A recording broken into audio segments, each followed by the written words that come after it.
All right, let's dive into one of the most powerful and moving stories from the Lotus Sutra. It's a parable that's all about staggering wealth, crushing poverty, a long, painful separation, and a final revelation that is, well, totally mind bending. Now, get this the story is actually told by the Buddha's most senior disciples, and it kicks off with this absolutely stunning admission. These are men who have spent their entire lives on their spiritual practice. They've reached what they thought was the absolute pinnacle, the finish line, nirvana.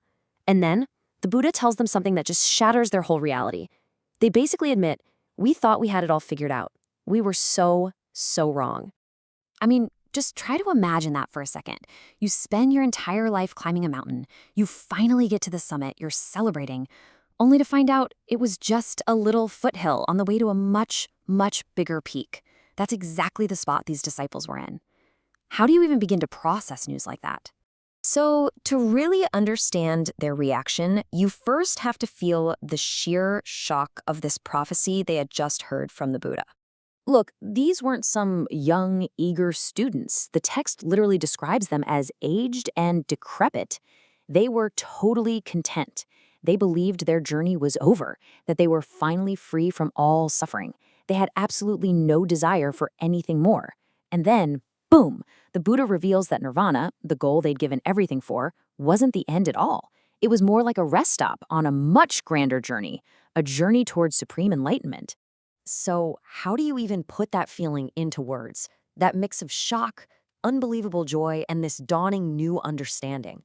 Well, to explain it, the disciples tell the Buddha this incredible story, the parable of the lost son. And this story starts with the most extreme contrast you can imagine. On one side, you have this incredibly rich father. We're talking treasuries overflowing, palaces, servants, respect from kings, the whole 9 yards. And on the other side, you have his son. He ran away as a kid and is now living in just abject poverty, starving, filthy, exhausted, completely and utterly alone in the world. And this wasn't just a few years of being apart. The separation lasts for 50 years, a full half-century of suffering, of wandering from place to place. The son has zero memory of his privileged childhood. His entire identity is now wrapped up in being poor and desperate. And then, just by sheer chance, his desperate search for work leads him right back to his home city. And this is where their paths finally cross again. It's the turning point of the whole story, and it all comes down to the father's incredibly clever and compassionate plan. So the son stumbles upon his father's magnificent estate, but he has no idea. He's just terrified. He sees the luxury, the guards, the sheer opulence, and all he can think is, I don't belong here. This is not for me. His immediate instinct is to run away because he's convinced that if he stays, he'll be captured and forced into slave labor. That's how deep his sense of unworthiness goes. But the father, sitting there on his grand throne, recognizes his son in an instant. And he's ecstatic. His heir is back. His greatest wish has come true. But he's also incredibly wise. He sees the fear in his son's eyes and he just knows, that if he runs out and says, I'm your father, it would completely freak the boy out and scare him away for good. He understands that his son's spirit has been absolutely crushed by decades of hardship.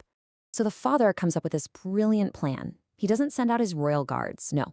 He sends 2 men dressed in rags to offer the son a job, and not just any job.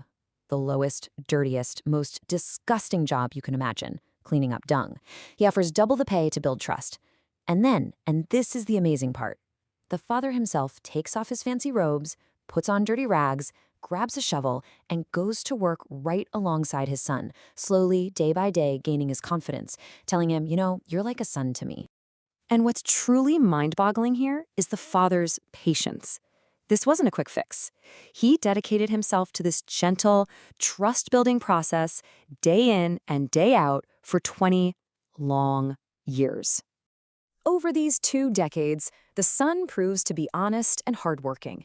So the father promotes him again and again, until he is the manager of the entire estate.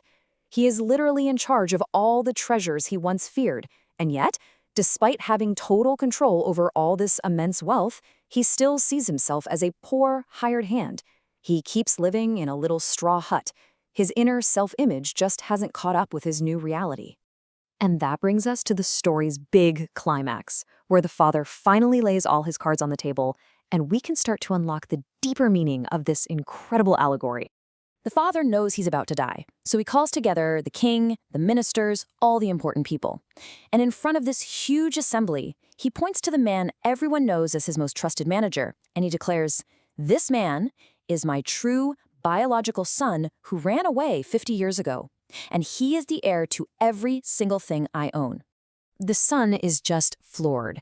He is hit with a wave of joy he has never felt in his entire life. He thinks to himself, "I never in my wildest dreams wished for any of this, and now this unimaginable treasure is mine. It just came to me without me even looking for it." What a fantastic story, right? But the disciples told it for a very specific reason. So what's the hidden message here? Let's break down how this simple tale is actually a profound spiritual teaching. Okay, think of this slide as the official decoder ring for the whole parable. The rich father, that's the Buddha. The lost son, well, that's the disciples, and really all of us. The incredible wealth isn't money. It's the supreme wisdom of a Buddha. And that menial job, cleaning dung, those represent the initial so-called lesser spiritual practices. The daily wage he was so thrilled to get, that's the goal of nirvana. A great prize, for sure, but not the entire inheritance. The father's whole 20-year plan is a perfect illustration of a core Buddhist concept called upaya, or skillful means. It's this idea that a truly great teacher doesn't just dump the ultimate truth on you all at once. They meet you exactly where you are, with a teaching you can actually handle, and they gently, patiently guide you toward a much greater potential you can't even see in yourself yet. So here's the crucial point. The disciples felt just like that son cleaning dung, perfectly happy to get their daily wage, which was nirvana. They had no idea that the father, the Buddha, was actually preparing them to inherit the entire estate, which is Buddhahood. The Lotus Sutra teaches that at the end of the day, there's only one vehicle to enlightenment. All these different paths and goals are just the Buddha's compassionate, skillful ways of getting everyone on board for the same final destination. But this isn't just some ancient story for monks.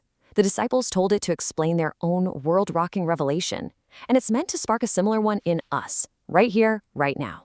The disciples wrap up their story by saying this, and it just perfectly captures that feeling of sudden realization that this vast, inherent potential you never even knew you had, this great treasure, was yours the whole time. It didn't come to them because they earned it through some menial job. It came to them because it was their birthright. And that leaves us with a final, really powerful question to think about. Just like the son who was managing a massive treasure, but still saw himself as a poor laborer, what incredible inheritance, what immense potential might you be overlooking in your own life? All because maybe you've just gotten comfortable with a smaller version of yourself. What treasure is just sitting there, waiting for you to finally claim it?